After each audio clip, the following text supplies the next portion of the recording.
El National Center for Atmospheric Research en Estados Unidos, la Universidad de Cambridge en Reino Unido y, entre otras cosas, tiene el premio extraordinario de doctorado por la Universidad de Vigo en 2008 y el premio Gulbenkian de estímulo a la investigación el mismo año.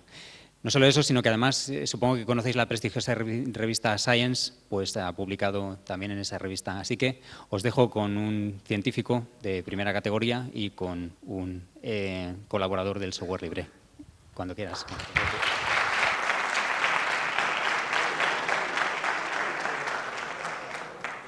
Bueno. ¿Se me oye bien? ¿Sí? Yo no diría que un científico de primera categoría, pero bueno, muchas gracias de todas formas. Voy a parar bastante y beber bastante agua porque arrastro un proceso catarral toda esta semana que, vamos, me tiene un poco fundido. Bueno, primero muchas gracias por la invitación para dar la conferencia.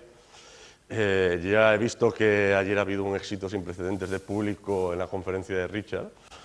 Yo nunca he visto tanta gente junta para ver a Richard, ha salido alguna gran conferencia por ahí. Bueno, tenía un puntero, ahora que lo pienso. Bueno, en esta charla voy a repasar 3 o 4 cosas. Primero, la definición de software libre. Mal que mal hay que explicarla en cualquier conferencia, aunque se haya hecho ayer y antes de ayer. Comentaré algunas generalidades. La relación histórica entre investigación, ciencia y software libre.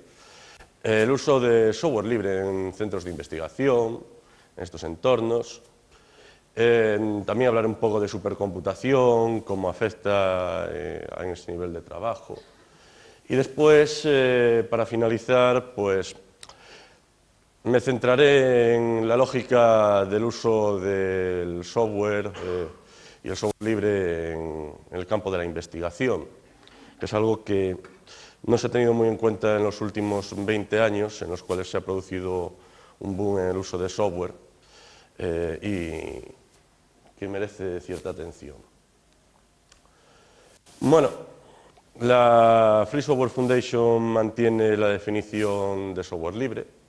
A estas alturas deberíais conocerla. Simplemente menciona que debemos tener 4 libertades fundamentales. La primera libertad, la libertad cero, es la libertad para ejecutar el programa con cualquier propósito. La segunda es la libertad para estudiar el programa por parte del usuario.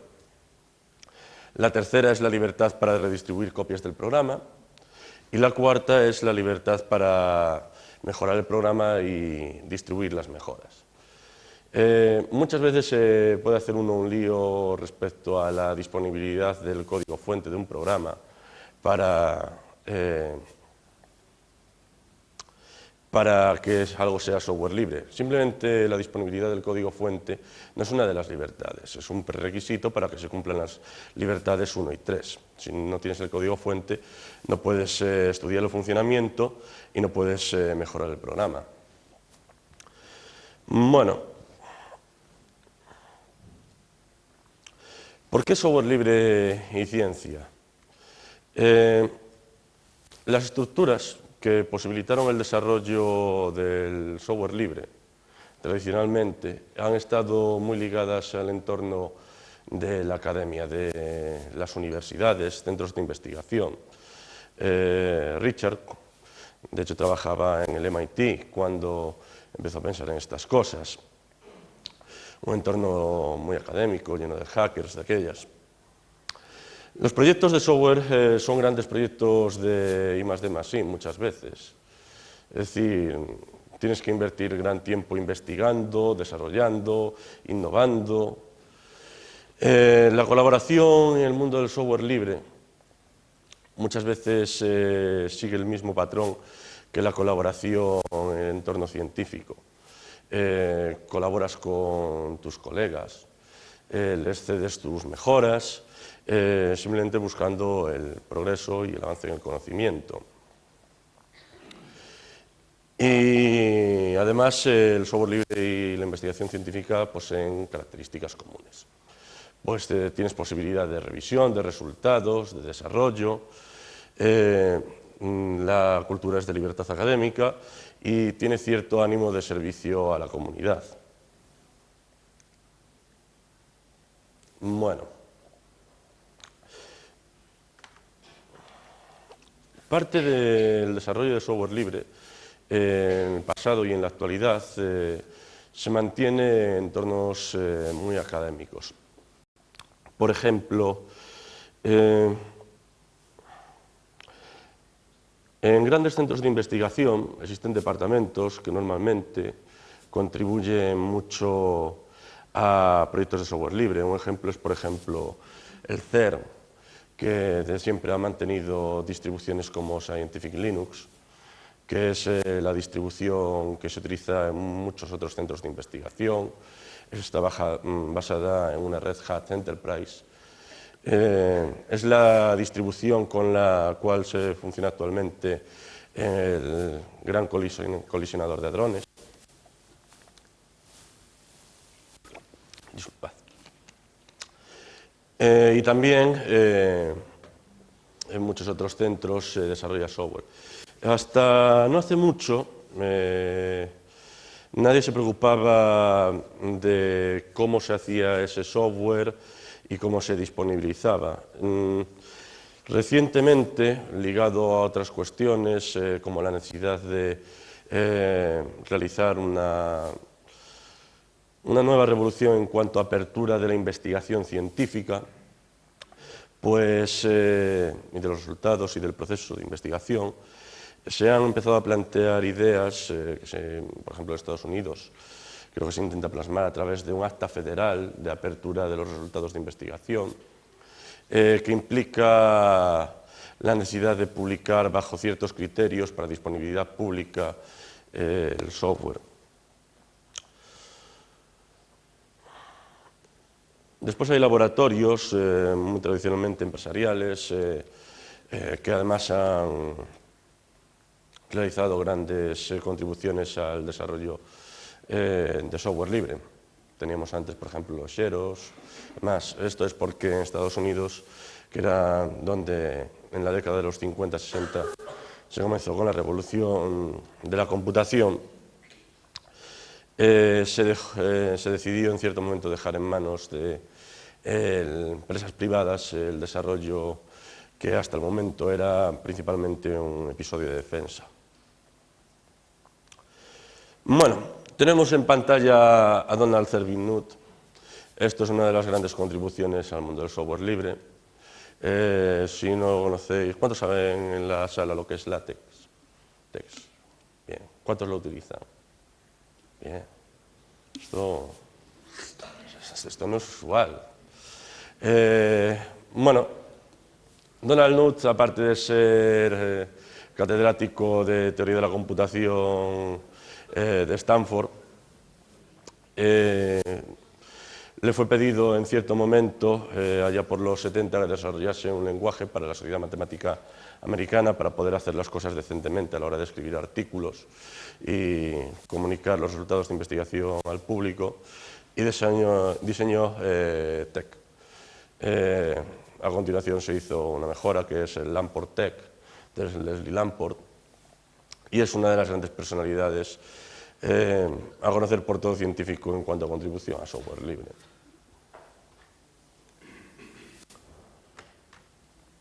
Bueno.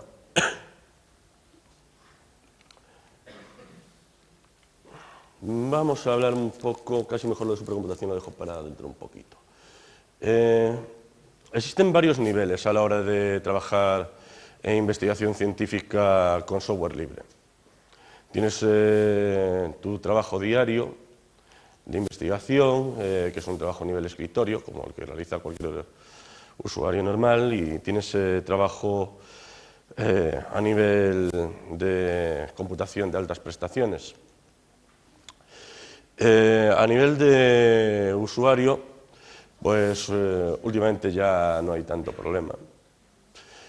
Mucha gente se quejaba en su momento de falta de compatibilidad con ciertas publicaciones o con usuarios del mismo centro. Por poner un ejemplo, ya bastante viejo, 10 años, En 1999 el CERN migró por primera vez toda su infraestructura a software libre y sustituyó una granja de entre 5 a 10.000 PCs con estaciones HP Kayak con software libre. Lo redujeron los gastos en una décima parte en sus instalaciones de cálculo.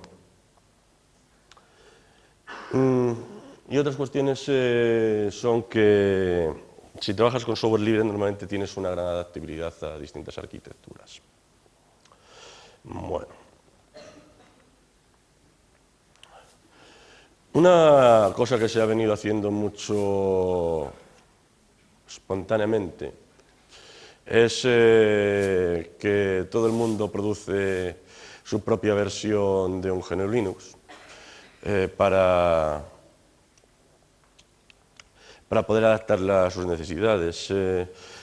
Aquí hay dos ejemplos. Tenemos, por ejemplo, BioLinux, producida por el NBC, y Scientific Linux, producida por el CERN.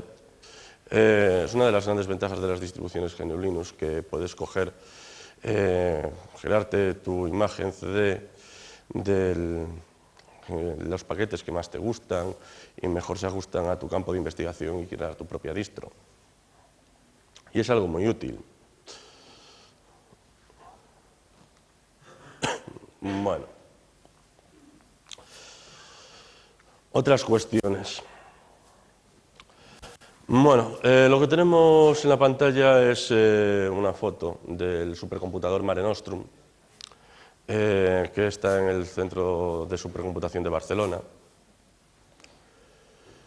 El uso de software libre en entornos de computación de altas prestaciones suele ser algo bastante complejo.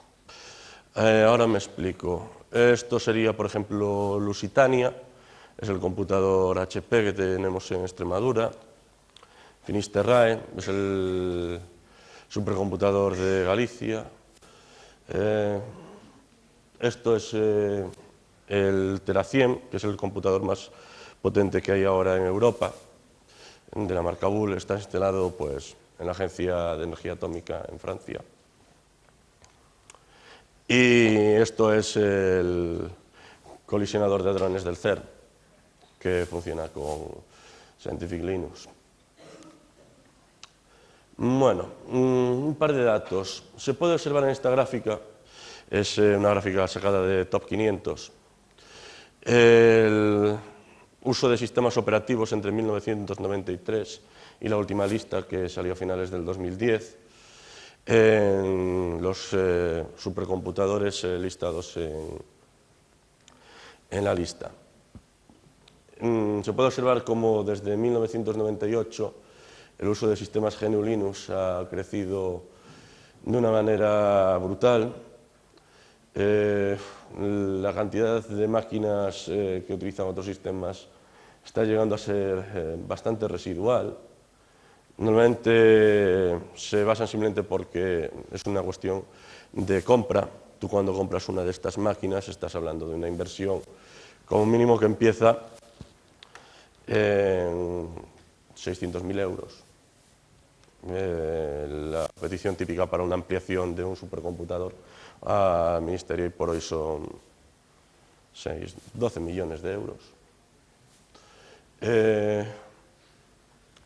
Y excepto cuando tienes una solución totalmente vendida por una empresa en un concurso y no te permite otra cosa, se suele utilizar un sistema GNU Linux hoy por hoy. Más que nada también quizás por la tendencia al uso de grandes clústeres en lugar de máquinas con otras arquitecturas como las SGI.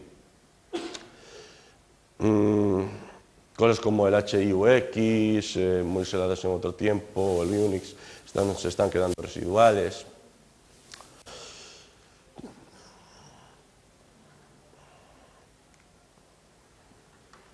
Y esto es lo mismo más o menos en modo lista. Se puede observar como tenemos GNU Linux en 410 de los computadores del top 500 más potentes del mundo. como sistema operativo.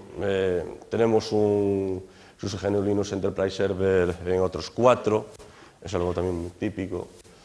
Hay una que utiliza SUSE GNU Linux, Red Hat GNU Linux 4. Realmente la cantidad de software libre, sobre todo en cuanto a sistema operativo, en los supercomputadores y en la rama de computación de altas prestaciones es hoy por hoy un punto dominante.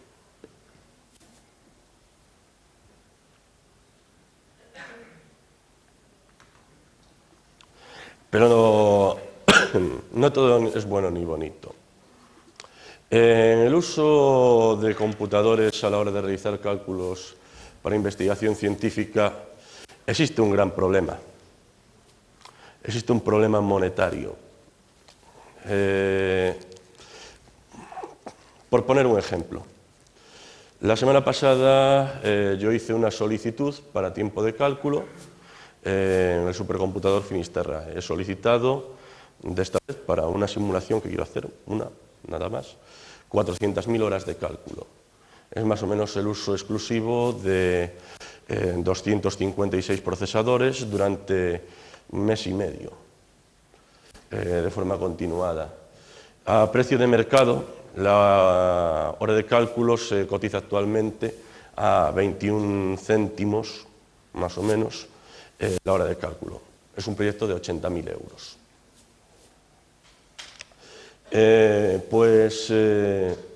Obviamente, cuando estás trabajando con este tipo de infraestructuras, ya sea en tu centro, aunque fuera en tu casa, si has invertido un dinero, pues tienes el problema de rentabilizarlo al máximo. Estas máquinas consumen muchísima energía, necesitan grandes sistemas de ventilación, necesitan técnicos de mantenimiento y eso vale mucho dinero. ¿Qué ocurre? Estas máquinas trabajan con software y por alguna razón maléfica que yo no acabo de entender muchas veces, cantidades ingentes de software que intentas ejecutar sobre estas máquinas tienen unos rendimientos mucho más elevados si utilizas para tus aplicaciones, por ejemplo, compiladores o librerías privativas en lugar de compiladores libres. Por ejemplo, yo utilizo modelos climáticos. Si yo compilo un modelo climático estándar, de los que se utilizan para cualquier informe de la Organización Meteorológica Mundial, con un compilador de Intel privativo, el rendimiento en un supercomputador estándar, una infraestructura, un clúster estándar, va a ser el doble que si lo compilo hoy por hoy con un compilador de GNU. Estamos hablando que el modelo está escrito, no necesitas para compilar un compilador de Fortran, un compilador de C, y después necesitas paralelización en estos entornos. ¿Sí? Ah, sí. Vale. ¿Alguna pregunta hasta el momento? Bueno, no, tampoco no se graba. Aprovecho y luego. ¿Ya? Vale.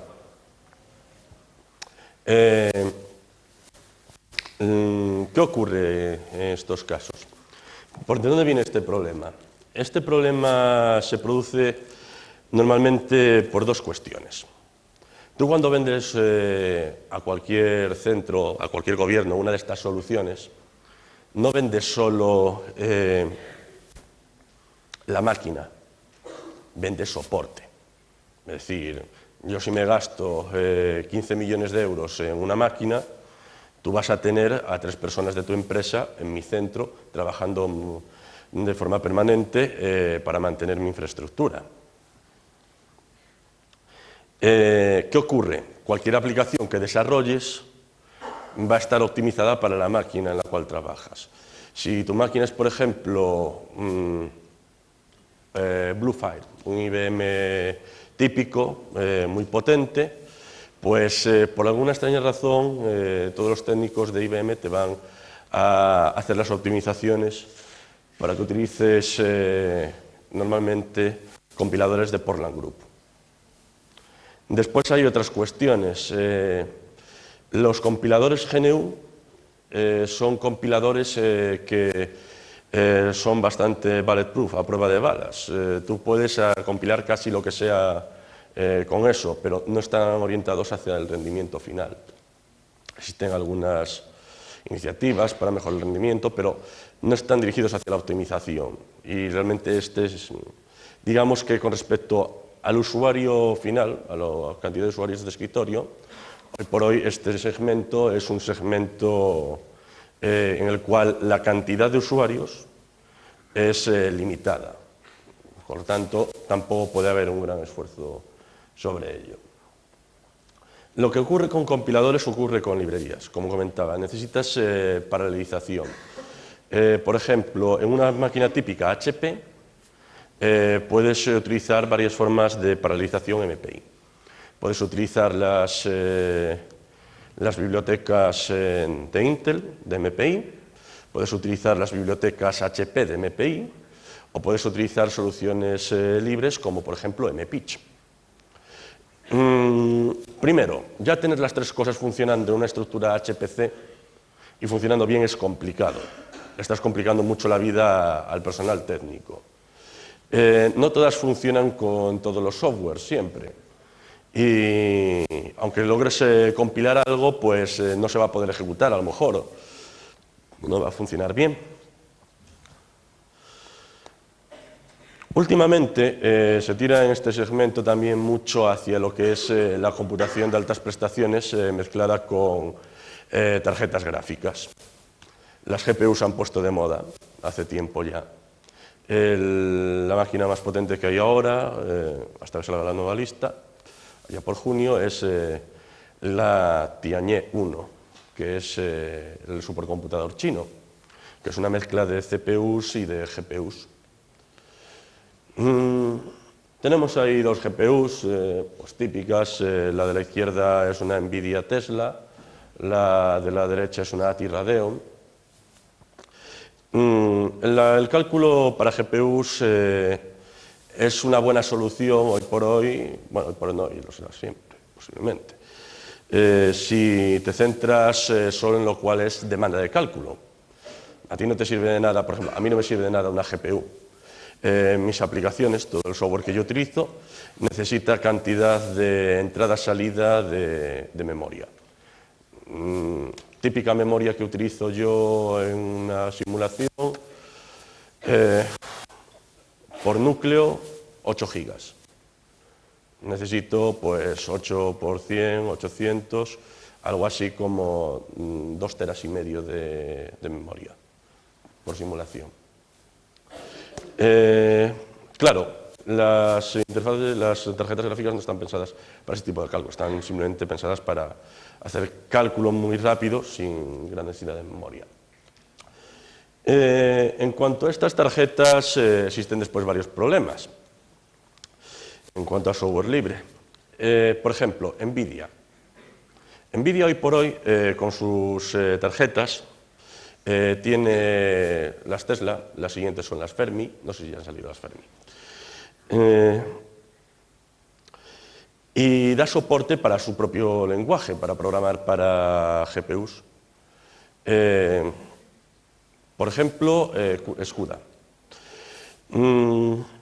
Pero además dice dar soporte a OpenCL. OpenCL es una solución libre de lenguaje, como lenguaje de programación para tarjetas gráficas.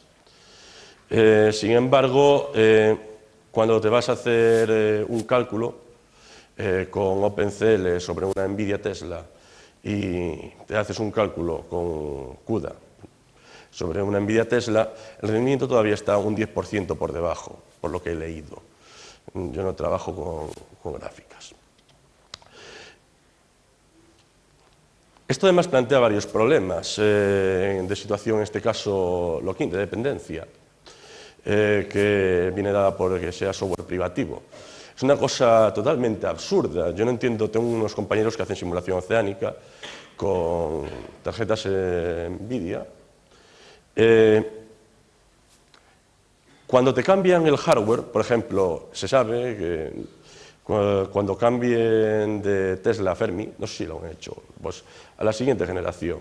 Entre generaciones de tarjetas, la implementación de CUDA que hay no es compatible. Es decir, tú si tienes un modelo escrito con CUDA para una NVIDIA Tesla, vas a tener que modificarlo, por lo menos ligeramente, por lo que tengo entendido, para una NVIDIA Fermi, lo cual es una cosa absurda totalmente. Porque cuando escribes código, en estos casos no escribes 100 líneas. No, tienes que reescribir tranquilamente a lo mejor 2000 líneas de código. Y después también que, claro, no te da ninguna seguridad sobre la posibilidad de migrar a otra estructura. Es decir, tú coges tu código en CUDA, de repente lo quieres correr sobre una tarjeta ATI, y eso no tiene por qué tirar. Con lo cual, hoy por hoy, en el campo de investigación científica, aunque todo el mundo tiende a optimizar e intentar sacar el máximo rendimiento, a lo mejor con un lenguaje privativo, la solución de OpenCL es mucho más aconsejable.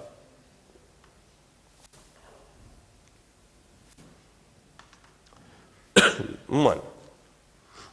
Uso del software libre en trabajo diario de investigación. Ventajas. Tu trabajo va a ser más ético. Vas a estar utilizando software libre. Te vas a sentir mejor contigo mismo.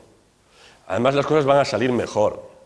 Nunca vas a tener problemas de compatibilidad si te sabes manejar bien la vida y muchas veces pues, explicarle a la gente que no pasa nada porque se instale un OpenOffice en su ordenador. Tienes eliminación de situación de dependencia con empresas. Yo he visto cantidad de casos en los cuales la tesis doctoral de un investigador se basaba en la utilización de un software que le habían proveído, muy típico, cualquiera, para hacer la mitad de los cálculos de su tesis. A lo mejor se quedaban sin dinero para una licencia, se quedaban sin actualización, la empresa quiebra o cualquier cosa, pues simplemente todo tu trabajo de los últimos 2 años se puede ir a tomar viento. No solo eso, sino que además, como explicaré después, muchas veces tienes un problema asociado. Alguien puede venir y preguntarte, ¿y cómo has hecho esto? Y tú dices, pues no lo sé muy bien, yo he utilizado esto. Vale, pero ¿y cómo lo hace? Entraré dentro de un rato en ello. Bueno, implica otras cosas como una mejora sustancial del dinero dedicado a investigación. El dinero se gasta siempre igual, pero una cosa es que es totalmente absurda en ciertas ocasiones, es andar pagando licencias exorbitadas por cosas que puedes tener equivalencia sin problema ninguno con una solución libre y gratuita en este caso. A mí se me viene mucho a la mente en este caso pues un artículo que corregí en una ocasión, era de un centro de investigación en el tercer mundo en el cual se habían gastado 600 euros en una licencia de un software. Cálculos que podían haber hecho perfectamente con una solución libre y gratuita, lo cual es una contradicción absoluta. Es decir, el presupuesto de este grupo de investigación era realmente limitado. Esto te permite, pues, en muchas ocasiones, hacer un reparto más lógico de tu dinero.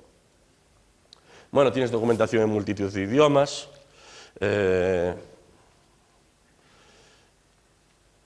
No siempre es así, pero bueno, también tengo ejemplos absurdos. Tengo ejemplos hasta el que no abrió la caja porque no sabía lo que ponía en el paquete por fuera. Podría comentar. Por intrusión, por seguridad informática, sinceramente, esto no es una cuestión digamos, de puro predicar. Yo llevo con mi portátil ahora mismo 4 años y medio, he instalado una vez. Eso funciona perfectamente y no se me ha muerto nunca nada ni he perdido un solo dato. Yo veo a mis técnicos de laboratorio, a los técnicos informáticos, darse de cabezazos contra las paredes por culpa de algunos usuarios de nuestro laboratorio que andan todo el día actualizando que si el antivirus, el firewall y todas estas cosas. Suelo decir, tu vida será más tranquila una vez que te acostumbres a ello. Problemas básicos. Tienes en ocasiones, por ejemplo, si te dedicas a investigación, investigación me refiero, por ejemplo, campañas de campo. Hay cantidad de gente que se dedica a campañas de campo, va por ahí midiendo parámetros del suelo y todo esto. Entonces, estas cosas se hacen muchas veces con soluciones prefabricadas. Es muy típico en ciertos campos, pues. Me he comprado un detector Sletrox 10.000 que tiene un puerto serie por el cual lo conecto a un módem y tomo datos ahí de una forma muy sencilla.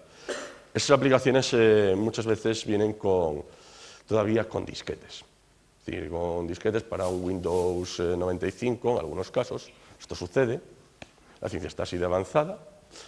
Y muchas veces en esos casos, si quieres utilizar esos aparatos de medición, no te queda otra solución más que tener o tú la habilidad o un técnico habilidoso para que te programe la aplicación que saca los datos a tu ordenador.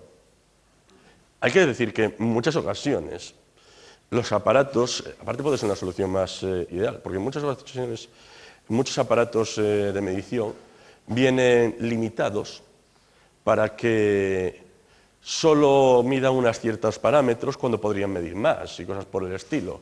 Y si tú programas el software de medición de salir del aparato, puedes obtener muchos más parámetros algunas veces. Bueno, otra típica cuestión es toda mi universidad, todo mi centro de investigación, el ministerio no utiliza estas cosas. Bueno, esto ha cambiado bastante. Teóricamente tenemos una ley en este país que obliga a que el gobierno se comunique contigo en formatos electrónicos accesibles que sean estándares abiertos, aunque no siempre lo hagan, pero tú puedes reclamarlo.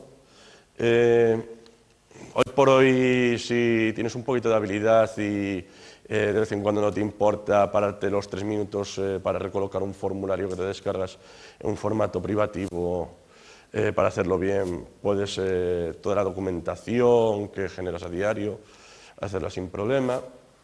Y después hay cantidad de soluciones tiradas por la red. Una cosa muy típica, había en estas jornadas alguien que puso en su perfil que pasa su tiempo escribiendo el currículum en los múltiples formatos que piden las administraciones. A mí me pasa también. Pero existen, por ejemplo, en la página de Cervantex, formatos látex para todos los currículums que pide el Ministerio, la Comisión Interministerial y demás, para que puedas utilizarlos sin problema.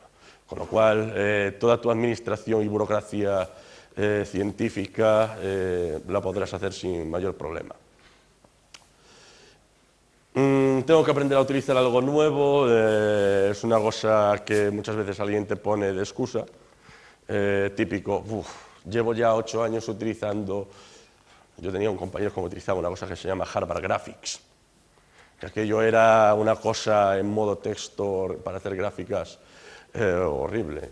Tengo que aprender a utilizar algo nuevo, si tienes que se lo vas a dejar de utilizar es el Harvard Graphics, por favor. Ganarás mucho más. Es decir,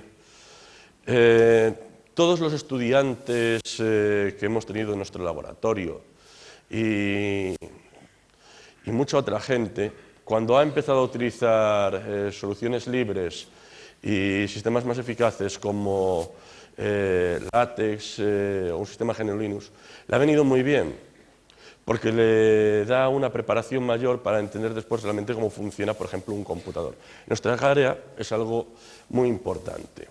Tienes que saber utilizar estructuras de computación, de altas prestaciones y te encontrabas muchas veces con gente que acababa una licenciatura, un grado, y no tenía ni idea pues, de hacer SSH, de cómo conectarse en remoto a otra máquina, ya no hablemos de lo que era una estructura de directorios en un sistema libre. Bueno,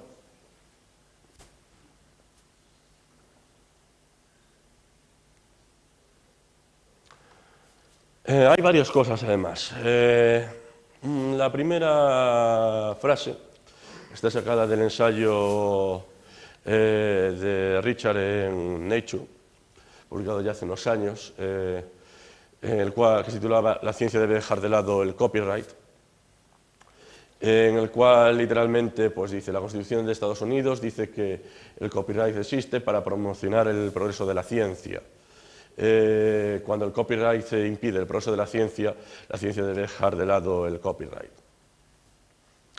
Se ha puesto muy de moda querer utilizar datos y software como fábricas de churros científicos. Esto ocurre así. Pues, ¿qué es lo mejor que puedes hacer para que tu currículum como científico aumente exponencialmente? Haces un software que va a utilizar el 10% de tu área de investigación, porque es chupi guay y calcula esto muy bien. Y a partir de ahí introduces cláusulas del estilo de me guardo el derecho a aparecer como autor en cada uno de los artículos que se generen con este código. Después hay otras cosas como los copyrights impuestos por los gobiernos que no ayudan en absoluto al progreso de la ciencia. Esto engancha con las licencias en literatura científica y en publicación de software. Una cosa que no se ha venido haciendo nada tradicionalmente es publicar los códigos con los cuales tú generas toda tu ciencia. Seamos realistas, hasta la arqueología utiliza hoy por hoy Google Maps. Es decir, tienes software en todos los lados y desarrollas software para hasta la última cuestión. Tú publicas tus resultados, pero sin embargo no publicas el código con el cual los has obtenido. Ahí tienes un problema. Por definición, la investigación científica, el método, te dice que tus resultados tienen que ser reproducibles. Es decir, cualquiera llega dentro de 30 años, coge un artículo tuyo, una pieza de investigación, y dice, quiero hacerlo. Pero le faltan detalles esenciales. Hice estos cálculos y me da esto. ¿Cómo los hiciste? Es decir, hice esta estadística. Muchas veces esas cosas se omiten. Después, además, las publicaciones científicas hoy por hoy no están preparadas en muchos casos para admitir la publicación de los códigos que utilizas, por las licencias que tienen. El copyright impide la reproducción, no solo eso, sino que tienes que pagar por los artículos de investigación que lees. Es una cuestión de lo más absurdo. En el sistema de publicación científica hoy en día, la mayor parte, el autor paga porque le publiquen y el lector paga por leer el artículo. Es un negocio redondo. Sí, ¿qué hace el intermediario? Solo quedarse con el dinero. En consecuencia, las revistas, las publicaciones, tienen licencias de copyright totalmente abusivas, en algunos casos dantescas. Y, por ejemplo, la asociación, la ACM, la Association for Computer Machinery, una de las principales publicadoras de literatura científica en software, en cuanto a software y ciencias de la computación, es una de las que tiene una de las peores licencias. Yo leí un comentario pues, de un colega, Matt Blades, en su blog hace una semana o dos, en la cual había decidido borrarse de la sociedad simplemente por la nueva licencia que habían puesto de publicación. Sin embargo, hay otras, como por ejemplo, pongo ejemplo de mi campo, las licencias Creative Commons están empezando a extenderse en publicación científica, Cuando se hizo la última licencia, la última revisión de licencias por parte de la Free Software Foundation, se cogió y se hizo compatible la LGPL, la licencia GPL Lesser, con las licencias Creative Commons 3. De esta forma puedes incluir código en una publicación científica bajo Creative Commons y será reproducible y utilizable porque es compatible con la LGPL.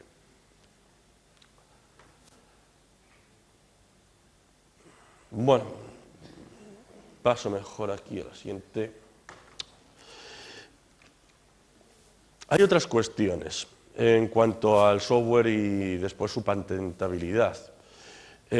Otra cosa que se ha intentado promocionar muchísimo en los últimos tiempos, si tienes un director de centro o una directora y quiere promocionar el centro, lo primero que te dice es patentes, queremos patentes.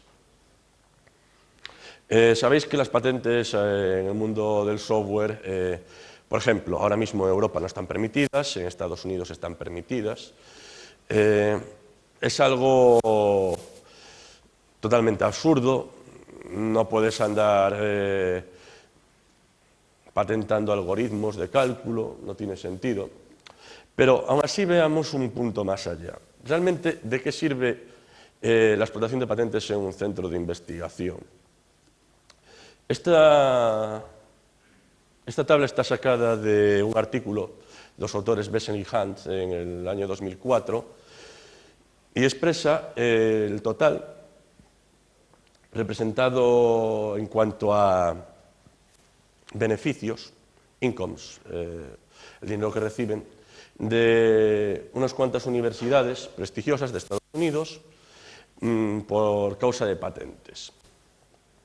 Se puede observar que el total del dinero que entra en todas las universidades estadounidenses al cabo del año son 227.000 millones de dólares, de los cuales por patentes ingresan 1.000 y 31.000 vienen en contratos y proyectos financiados por el gobierno federal. Bueno, pues digamos que 1.000 millones es un dinero no despreciable, pero 1.000 millones frente a 227.000 de presupuesto total manejado anualmente, a mí me hace pensar si es una cifra que hace justificable la explotación mediante patentes en un centro de investigación, una universidad, un centro que se supone que está creado para generar y compartir conocimiento y promover el bienestar de la sociedad. Estas cifras no están actualizadas, estuve revisando el otro día. Hay una universidad en Estados Unidos, la Universidad del Estado de Nueva York, que realmente ha creado una patente hace unos años, creo que de biomedicina, y ha llegado a ingresar a hacer que esa patente y el resto, pero vamos, principalmente esa patente, represente el 75% de los ingresos de la universidad. Pero vamos, de quitado ese caso, que es el más excepcional, la siguiente universidad en Estados Unidos que actualmente ingresa en porcentaje por patentes, ingresa un 8%,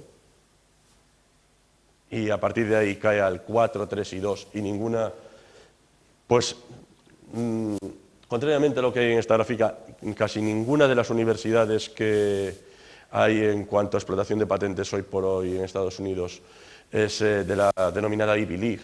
No estamos hablando de Harvard, Stanford, ni del Caltech, no, eran universidades como la Minnesota State University, universidades estatales, que están recibiendo fuerte financiación.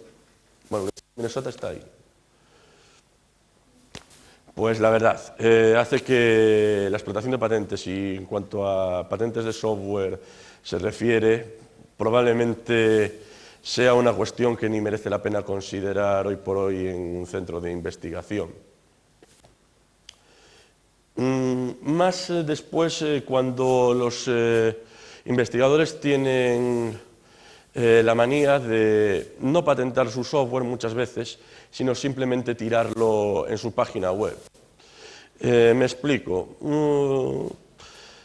La mayor parte de los investigadores utilizan el ordenador y el software como una herramienta para su vida diaria de investigación y no están interesados en que se publique el software ni lo creen necesario. Están simplemente centrados en su resultado final. Pues en mi campo, yo lo que quiero ver es si este año la concentración de ozono sobre el polo sur ha descendido. Y voy a meter este nuevo algoritmo de radiación en el modelo. ¿Qué me importa publicar a mí esto? O voy a tener en cuenta esta nueva parametrización o este nuevo algoritmo. Eso no interesa. Y simplemente tiran el código en su web. En cuanto al mundo de la investigación, es un problema añadido a los problemas legales que normalmente representa para cualquier software tirado en la web. Porque cualquier software tirado en la web realmente no está sujeto, no es libre. Es decir, todo el mundo lo hace con ánimo de verdad. Pero ¿por qué no licencias este software muchas veces? No, yo te lo pongo ahí, descárgatelo, úsalo. No, no es así. Está sujeto a unos mandamientos legales. Tú no puedes renunciar a la propiedad intelectual de tu software en España. Es algo que es siempre inherente a ti mismo. Tú no puedes llegar y firmar un papel y decir yo renuncio a la propiedad intelectual de este software. No, es tu obra.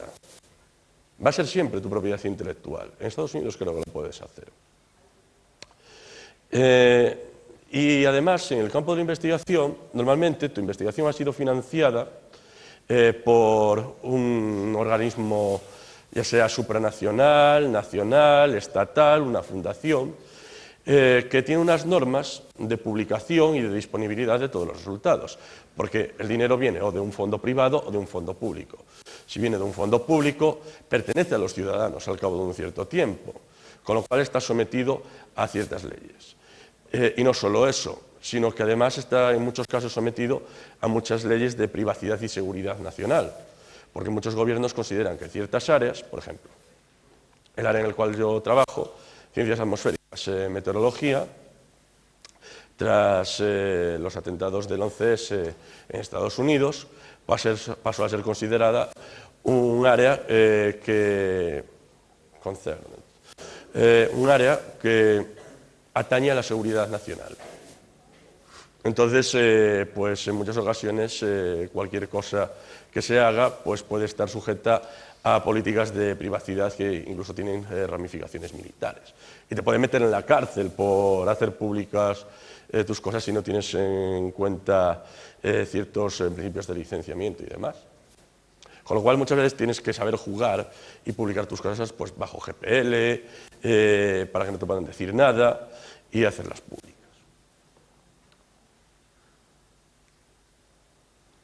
Bueno. ¿Cómo vamos de tiempo? ¿Qué hora es? Las horas, bien. Bueno, después hay otras cuestiones. Los investigadores científicos, o sea, los que hacemos ciencia, no nos vamos a engañar.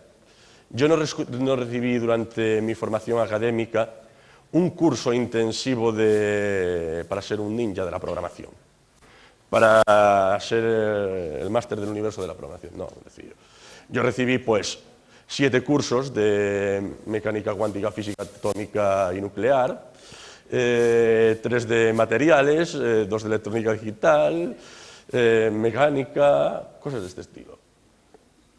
5 de ciencias atmosféricas.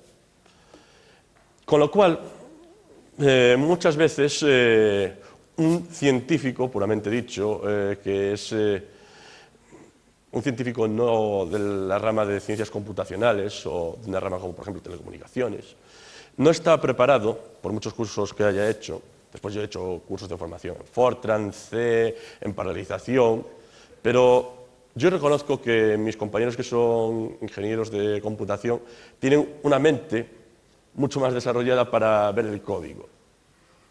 Bueno, pues muchas veces yo os podría decir que el 90% de los compañeros en cualquier campo de la ciencia, hacen códigos que son auténticas chapuzas. Es decir, vale, esto funciona, pero la optimización de este código es nula. Has puesto ahí 20 bucles if anidados, eso no tira por ningún lado. No te has fijado en cosas... Hay gente que ni se preocupa de cosas como la doble precisión a la hora de hacer cálculos, y eso puede llevar a ciertos problemas. Existe un libro que me gusta mucho, que se llama Precisión, exactitud y fiabilidad en ciencia, que tiene un capítulo que se titula ¿Qué puede ir realmente mal cuando se hacen programas para investigación científica? Y tiene unos cuantos ejemplos. Por ejemplo, unos cuantos investigadores hicieron unos códigos para la Agencia de Defensa de Estados Unidos para el guiado de misiles Patriot. Los misiles Patriot son misiles tierra-aire de defensa, son misiles antimisil. Su objetivo es cazar otro misil. ¿Qué ocurre? Tenía un problema de precisión y si mantenías la batería de lanzamiento de misiles encendida de forma que hacía 100 lanzamientos seguidos, pues cada vez iba acumulando un error de 0,0001 segundo o algo así. Esto no tenía mayor importancia. Nadie había hecho nunca una prueba pues lanzando 100 misiles seguidos y demás. Pero ocurrió durante la Guerra del Golfo.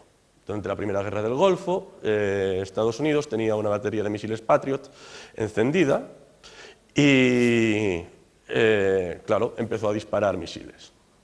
Claro, ese pequeño error de medición en la precisión hacía que cuando pasaba el primer misil, la batería Patriot lo detectaba, lo triangulaba a satélite, lanzaba y le daba. Pero claro, al siguiente se le escapaba un poquito más, al siguiente se le escapaba un poquito más, al siguiente se le escapaba un poquito más.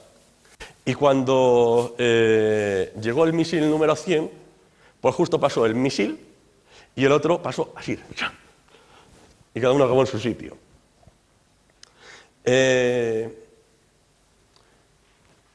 Por ejemplo, en este caso, no son códigos que se compartan normalmente, pero un misil Patriot realmente es algo que el gobierno de Estados Unidos te vende. Una batería de misiles Patriot te la vende.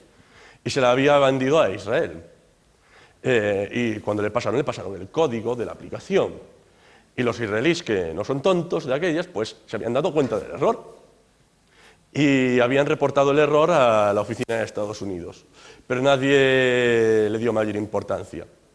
Anda, mira, que los israelíes han encontrado un fallo en el código de la batería de misiles. Bueno. También otros colegas programaron el sistema de la bolsa de Vancouver, con un error similar. La bolsa de Vancouver se puso a trabajar con el nuevo sistema informático y al cabo de 6 meses había perdido algo tal que 2000 puntos.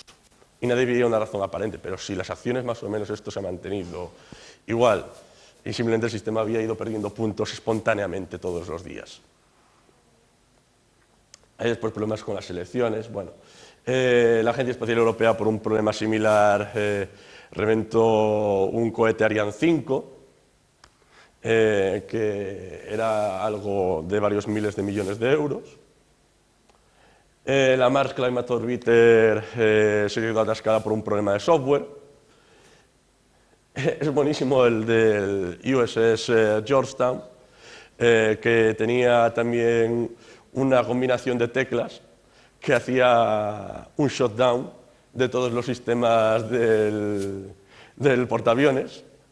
Es decir, un día alguien en el puente de mando hizo una combinación de teclas en lo que no estaba pensada y aquello se quedó a cero. Tuvieron que pedir que les fueran a encender otra vez el sistema de fuera, un portaaviones.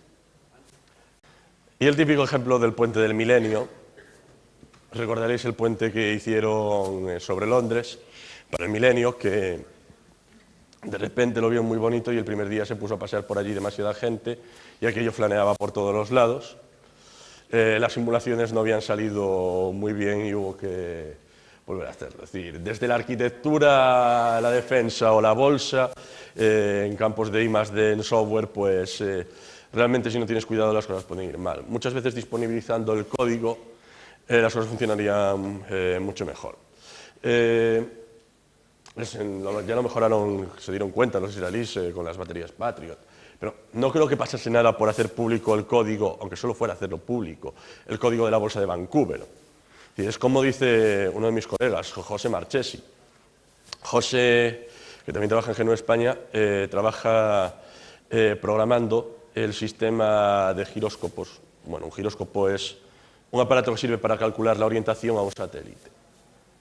Él programa el sistema de giróscopos del equivalente del GPS europeo en Alemania. Claro, es decir, él hace sistemas operativos para satélites. ¿A quién le importa? Es decir, ¿a alguien le importaría que yo pusiese en mi web el sistema operativo que he diseñado para el satélite? Vamos a ver, tú necesitas en tu casa un sistema operativo de un satélite, no tiene puñetero sentido. Y a lo mejor alguien simplemente por ánimo de gusto lo mira y dice, oye, que te has confundido ahí. Y ya no es el primer caso en el cual, por un error de cálculo de programación, tienen que mandar allá arriba una caja vacía para que ocupe el sitio, poco menos.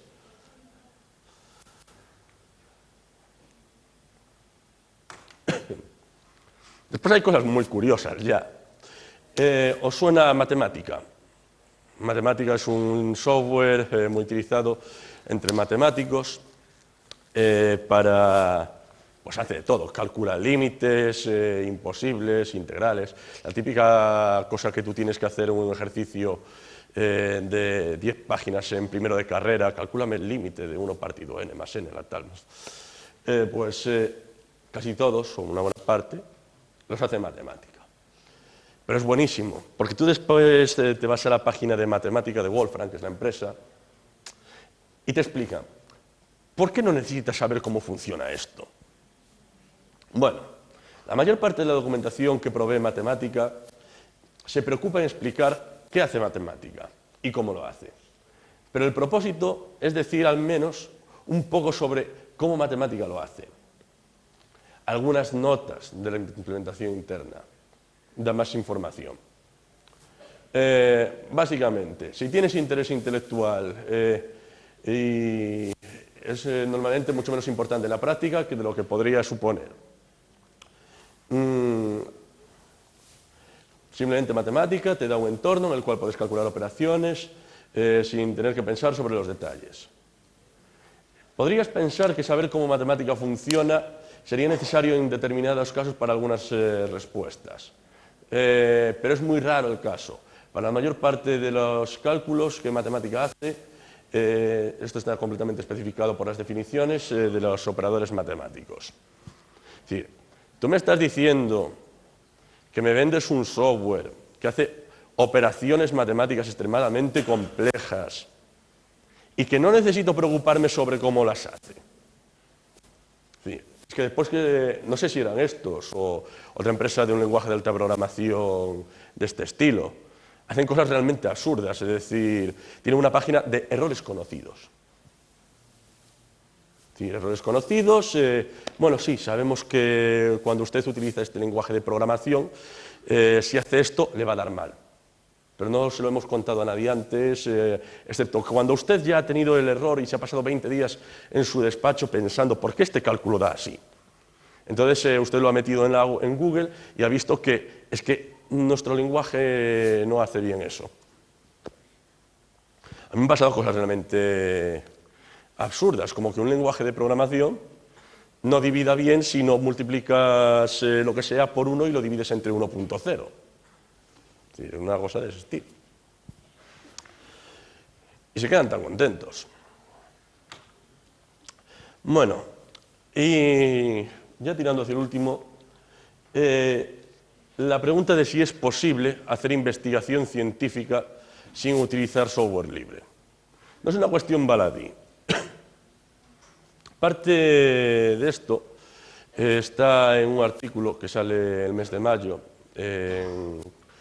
en una revista de la ACM Communications, que escribí yo sobre este tema. Como he dicho, no ha habido nunca preocupación sobre el software, o ha sido muy poca. Se ha, digamos, empezado a hablar más del tema en los últimos 2 o 3 años. Bueno, las teorías científicas deben ser verificables tanto desde el punto de vista operacional como conceptual. Lo que os decía antes, cualquiera tiene que ser capaz de reproducir tus resultados. Si tú utilizas para ver tus bacterias un microscopio con tanta resolución y has hecho una disolución de lo que sea, tienes que indicarlo paso por paso, para que después yo en mi laboratorio pueda hacer la misma disolución, ponerlo todo a la misma temperatura, etcétera, etcétera, etcétera. Por lo tanto, se podría considerar la posibilidad de publicar resultados científicos sin publicar el software que has utilizado. Desde mi punto de vista, no. Y eso es lo que expone el artículo. Y lo he comentado con mucha más gente y opinan más o menos lo mismo. Con matices. Existen opiniones del estilo de que realmente no se necesita un verdadero uso de software libre en el campo de la investigación científica. Tengo un compañero, por ejemplo, Brian Goff, que es el programador de la GNU Scientific Library del Reino Unido, que ha trabajado cantidad de tiempo en el CERN, que viene a decirme que realmente, claro, es decir, cuando tú trabajas en un centro como el CERN, todos los equipos están duplicados. Entonces, muchas veces no necesitas preocuparte por el código que utilizas para hacer un cálculo, siempre y cuando tus resultados coincidan con los del equipo de al lado. Es decir, los resultados son la verificación. Yo creo que no es suficiente. Es una buena validación, pero no es suficiente. Además, una gran parte de la investigación que se desarrolla hoy en día en el mundo está financiada con fondos públicos. Si estamos haciendo una ley, el Ministerio, por lo que me han comentado, está pensando ya desde hace tiempo en hacer una ley por la cual no vas a poder dedicar el dinero que te conceden para un proyecto a publicar en una revista que no sea de acceso abierto, es decir, que cualquier ciudadano pueda entrar y descargarse el artículo exactamente igual que lo hago yo en mi despacho. Que no tengas que tener que pagarle una licencia a una biblioteca o estar suscrito a una biblioteca para comprar el artículo. Tienes lógica, el dinero es dinero público y a disposición pública tiene que estar todo. Si lo pides para la publicación de los resultados, ¿no debería ser también así para todo el conocimiento generado en el proyecto de investigación? Yo creo que sí. Y el software que generas para un proyecto de investigación, que utilizas en un proyecto de investigación, es dominio, debería ser también de dominio público y estará a disposición. Ahora, no estoy diciendo que vaya a ser tremendamente útil para el 99% de la población, ni siquiera a lo mejor para el 100%, pero debería estar ahí por si acaso, por lo menos, en un repositorio. Bueno, y el software privativo limita el desarrollo de la cooperación científica, claramente. Como os comentaba, hay cantidad de colegas que se dedican a explotar software sin pasárselo a compañeros. Eso no tiene sentido. Bueno. Y la cuestión es, ¿por qué usar algo que te limita?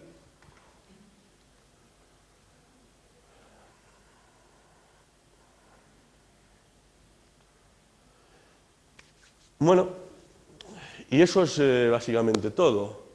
Según mi punto de vista, cuando publicas un software, haces una publicación científica o un proyecto científico, deberías publicar el software que has utilizado en tu investigación. Deberías hacerlo público. Y no solo eso, sino que deberías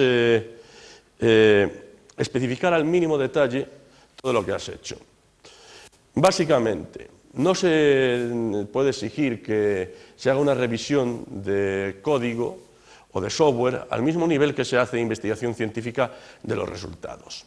Es decir, los resultados científicos y el conocimiento científico no se da por bueno porque sí, no, se da porque tus colegas dicen, este resultado es válido y te reconocen cierto prestigio y saben cómo lo has hecho y lo verifican previamente. Necesitaríamos cantidad de gente con conocimientos de código y una capacidad de abstracción interdisciplinar muy elevada para poder chequear código e investigación científica. Eso quizás no sea posible, pero la simple disponibilidad de tu software en la red o con tu publicación sería un paso ya muy bueno para poder encontrar en el futuro cualquier fallo. Además, hay que tener en cuenta que el uso de software privativo no puede ser utilizado como una solución en investigación científica por cosas como las variaciones entre versiones.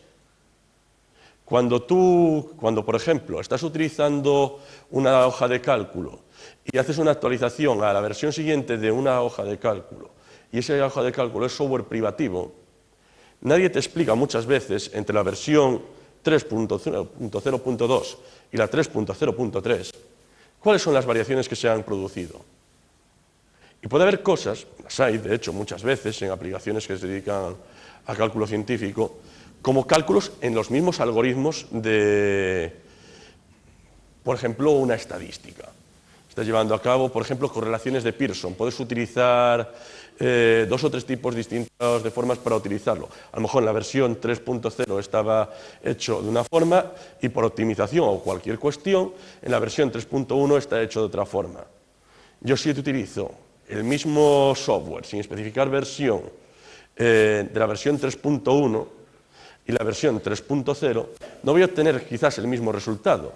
Y aunque obtenga un mismo resultado, no voy a obtener quizás el mismo nivel de precisión.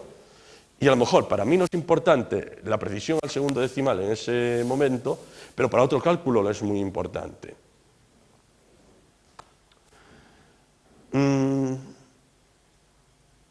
Y poco más, creo. Muchas gracias y todas las preguntas que queráis.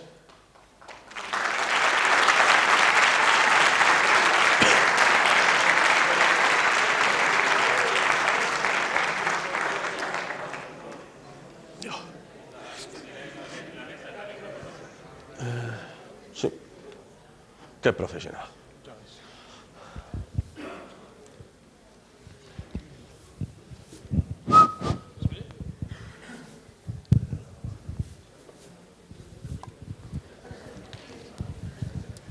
Bueno, yo sí tengo una preguntilla de una cosa que has comentado al principio, de, por ejemplo, lo de el rendimiento de un programa compilado con un compilador privativo frente a un compilador libre.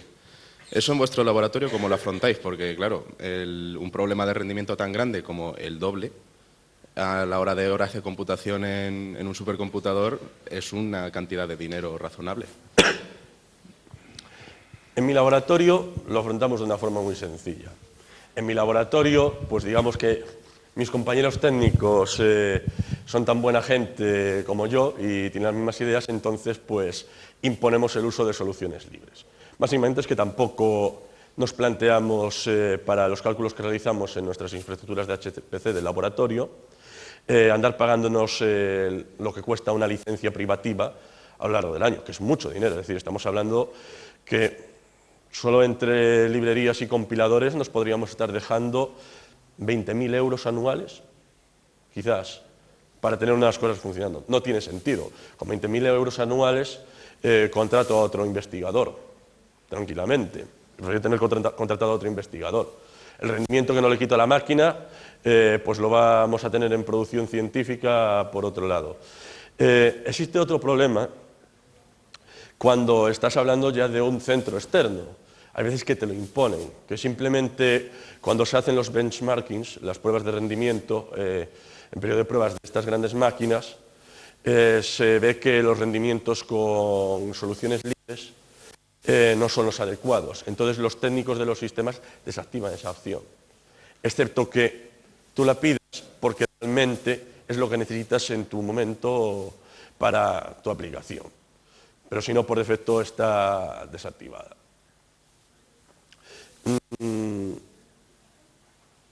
claro, es que si te vas a un gran centro de supercomputación son muchas horas. ¿Qué ocurre? Pues que los proveedores de hardware tampoco ponen mucho énfasis en otra cosa que no sean sus propios compiladores. Muchas veces incluso es tontería, porque un compilador de Intel para por ejemplo, para una infraestructura PC es desarrollado en colaboración con IBM, por ejemplo, para esa máquina. Y no sirve para mucho más. No gana mucho dinero. Le sacan dinero al cabo del año, ciertamente, pero si cuando hacen el contrato para venta de máquina lo que se van a perder por licencias lo suman en infraestructura, nadie les va a decir que no. Es decir, me estás diciendo que 60.000 euros anuales en licencias para este computador que me va a costar ahora 15 millones de euros es un punto crítico al final. Dame el código del compilador, o optimízame el de GNU, no tiene sentido. Pero vamos, a nivel local, utilizando la solución libre.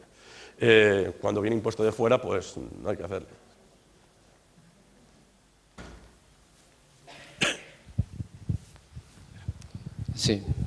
Sí, mire, vamos a ver. Me llamo Eduardo, soy profesor de enseñanza media y también realizo tareas de investigación aquí en el Departamento de Química Física mejor. Sí. Quería consultarle un par de cuestiones relacionadas con ambos ámbitos. En primer lugar, en cuanto al software privativo y la investigación científica, permítame que haga un poquitín nada más que de abogado del diablo. Quiero decir, desde el punto de vista de muchos investigadores, es probable que cuando investigan, si realizan o necesitan una herramienta que utilizar, entiendo que, no sé si es así, pero creo que la mayoría de software privativo te debe decir si el algoritmo que utilizas es, por ejemplo, el algoritmo de Macquart para ajustar datos experimentales, por ejemplo, a una curva, digamos, por ejemplo. Si es así, aunque yo no vea el código, aunque no tenga acceso al código, para mí es una herramienta más. Lo que necesito es, como me ha parecido entenderle antes, lo que necesito son mis resultados para prever, por ejemplo, condiciones climatológicas o para etcétera, etcétera, ¿no? En ese sentido quiero decir que es un poco menor el hecho de que no tenga acceso al código, que además, por otro lado, no tengo necesidad de modificar si es leal la información que me dan y me dicen que utilizan el algoritmo tal. Otra cosa es que yo lo tenga que desarrollar porque no lo haya. En este sentido, mi pregunta es, porque no sé si hay una correspondencia biunívoca, digamos, entre software privativo, software libre en investigación. Quiero decir que, por ejemplo, si hay para cada software privativo, para cada programa o para cada paquete científico privativo, hay un correspondiente libre que puedas utilizar y que, bueno, lo puedes hacer, evidentemente, más por razones éticas en muchos casos que por razones, digamos, de utilidad, digamos, porque no necesitas modificar mucho código que estás utilizando como una herramienta. Eso por un lado. Y por otro lado, en cuanto en el ámbito de la enseñanza media, sí que me gustaría, si es que tiene alguna noción, de qué tipo de software científico, digamos, simuladores de laboratorio o este tipo de cuestiones hay hoy día que se pueden utilizar en enseñanza media. Nada más, gracias. Vale, entonces.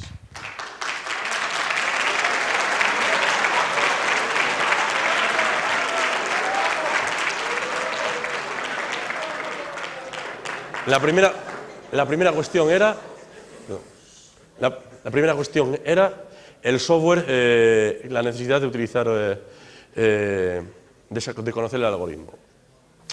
Es que ese es el punto para mí. Es decir, normalmente todos, un lenguaje de programación de alto nivel utilizado a uso diario en investigación científica suele tener una documentación bastante extensa. Estamos hablando de manuales de 8.000 páginas. Son 8.000 páginas de especificaciones. Pero lo que yo digo es que ahí viene la expresión matemática que se utiliza para hacer el cálculo, pero no viene la implementación de esa expresión. Y la implementación de esa expresión es la que puede llevar a error. No solo es que pueda llevar a error, es que debería estar a disposición pública, porque Yo lo que digo es que, para no romper con el método científico, tienes que poder reproducir, y reproducir hasta el final, hasta sus últimas consecuencias. Eso tampoco tiene mayor importancia. Lo menciono en el artículo escrito para la CM. A mí no me importaría que las empresas que actualmente desarrollan software privativo y tienen sus manuales tan extensos que proveen al usuario, cuando, por ejemplo, yo voy a utilizar un paquete de software para investigación, simplemente mencionar en mi artículo. Y yo, para este cálculo, he utilizado IDL versión 703. Siempre y cuando esa misma empresa previamente hubiese pasado una copia libre de su software a un organismo certificador intermedio, ya sea gubernamental, supragubernamental, internacional, que chequease ese software y dijese, vale, pues este software es válido y nos podemos fiar de él, en fin, lo hemos visto entre unos cuantos y creemos que estas rutinas están bien. Porque después muchas veces las propias empresas, como digo, tienen sus propias páginas de errores. Y esto se reconoce 3 años más tarde, cuando alguien ha publicado, alguien no, cuando 100 compañeros han publicado un artículo utilizando tal rutina y la empresa dice, pues hemos encontrado que la rutina anterior de cálculo de tal producía un error de este estilo. La segunda cuestión era... ¿Sí? Evidentemente, si hay una correspondencia biunívoca, digamos, entre paquetes libres, paquetes privativos, en ese sentido, bien, no habría ningún problema en decir, cojo el libre y efectivamente puedo saber del principio hasta el final qué estoy haciendo, cómo lo hago y qué estoy haciendo, ¿no? Y por último era la cuestión de enseñanza media, si nos podía abrir un poco los ojos en ese sentido. Mayormente, por lo menos en mi campo. Yo hoy por hoy no hago nada que no pueda hacer con un software libre. Es decir, muchas veces tengo que decir que el uso de software privativo en un laboratorio viene más por empecinamiento y tradición, porque alguien se ha ido a otro laboratorio o cualquier cosa y ha visto utilizar una herramienta y ha aprendido no a utilizar un software o a hacer investigación, sino que ha aprendido a utilizar una herramienta para producir ciencia. Y ese suele ser muchas veces uno de los problemas. Después existen muchísimas aplicaciones que tienen equivalencias. Por ejemplo, cualquier código de lenguaje M se puede compilar y ejecutar perfectamente con Octave. Cualquier código de, bueno, por ejemplo, hasta la penúltima versión del lenguaje IDL se puede compilar con el equivalente libre, GNU Data Language. Después, aplicaciones quizás más a nivel escritorio, 3D y demás. Por ejemplo, a lo mejor es un usuario de Gaussian. Pues no estoy puesto al día en los posibles equivalentes. Con respecto a enseñanza secundaria, tampoco estoy muy al día en distros ahora mismo, pero sé que había una distribución que es EduLinux. Por lo menos yo ya hice en su momento una presentación sobre ella, que permite realizar trabajos de laboratorio, prácticas típicas de secundaria como observación astronómica, con cartas y todo esto, y que tiene después otras cosas como DIA para diseño de diagramas y circuitería, preparadas ya con aplicaciones típicas de laboratorio de secundaria y demás. Dale a Google, pero tiene que haber. EduLinux me parece raro que no esté todavía por ahí. Edubuntu es lo que yo tenía más asequible, digamos. Lo que quería saber es si había algo más en ese sentido, más que nada por no buscarlo yo. Digamos, ya, ¿no? una distribución. Me lo dice, pues voy directo. No estoy puesto en la secundaria ahora mismo. Vale.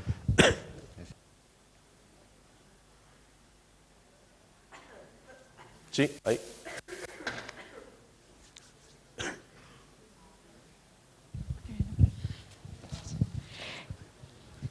Era para preguntarte por el tema de los clúster. En mi universidad, por ejemplo, ¿no? digamos que se pueden alquilar por empresas privadas y tienen un coste más elevado, y luego también pueden coger los investigadores por un coste menor. Entonces, digamos que se generan como colas. Quería saber si el acceso que tienes tú al clúster, o sea, digamos, no hay inmediato, pero digamos que tienes un buen acceso, que no tienes que esperar un mes, 2 meses para seguir con tu investigación. ¿Cuánto tiempo tengo que esperar de media? Me refiero al acceso que tienes. Depende del día. Yo llevo una simulación en cola ahora mismo 10 días. Llevo ayer 10 días.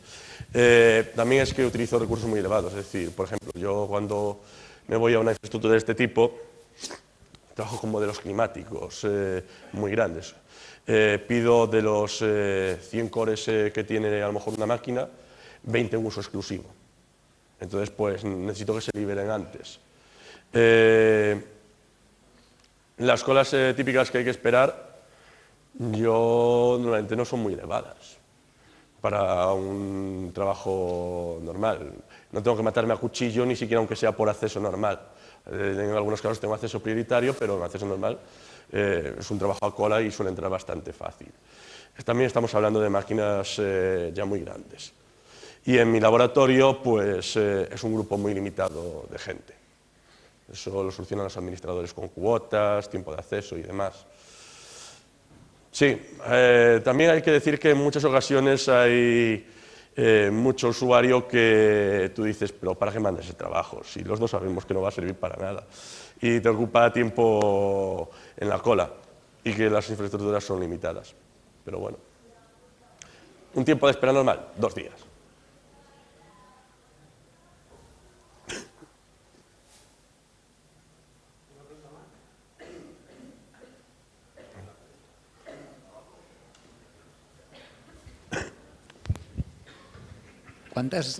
¿Sabes más o menos cuántas líneas de código desarrolladas por vosotros tiene esta supersimulación que querías? Yo no desarrollo, yo uso, pero sé más o menos cuántas líneas de código tiene. Un modelo normal tiene algo así como 1 millón de líneas de código. Es una cosa compleja, es decir, tienes que acoplar, realmente está subdividido en varias partes. Tienes la modelización atmosférica, la modelización oceánica, que es otro código, otra la parte de terrestre, el land. Después tienes el acoplador, que es el que produce el acoplamiento entre todos los subsistemas del sistema climático.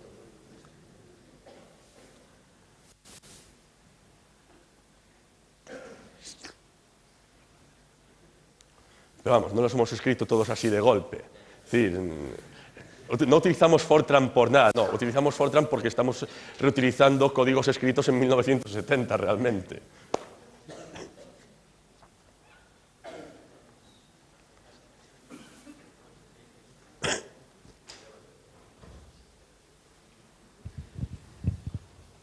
Sí, hola, buenas. Quería preguntar, ¿qué licencias, utilizáis licencias libres para distribución de material escrito, manuales, o no sé si también escribes alguna publicación docente, de carácter docente, etcétera? ¿Qué licencias utilizáis y cuál nos puedes recomendar a los que queremos hacerlo con licencias libres? Normalmente se está utilizando mucho ahora mismo la Creative Commons 3.0 para publicación. Yo ya pues, escribí un manual para nuestra universidad de introducción a GNU Linux allá por el 2004 y ya de aquellas logré colarles la GFDL, no lo tenía muy claro que era aquello, pero aquello se publicó bajo GFDL. Y actualmente antes dije LGPL, perdón, era GFDL, estaba yo tonto. Y normalmente se utiliza Creative Commons 3.0. Tenemos revistas especializadas en nuestro campo de investigación. A nivel europeo se utiliza Creative Commons 3.0 en nuestro campo, la Sociedad Europea de Geofísica. Y después la Librería Pública de la Ciencia, PLOS. Yo soy editor de PLOS One, utilizamos también como licencia Creative Commons 3.0. Y es una buena solución. Normalmente una tal que limitando la modificación de alguna forma y con reconocimiento al autor. Acceso libre y listo.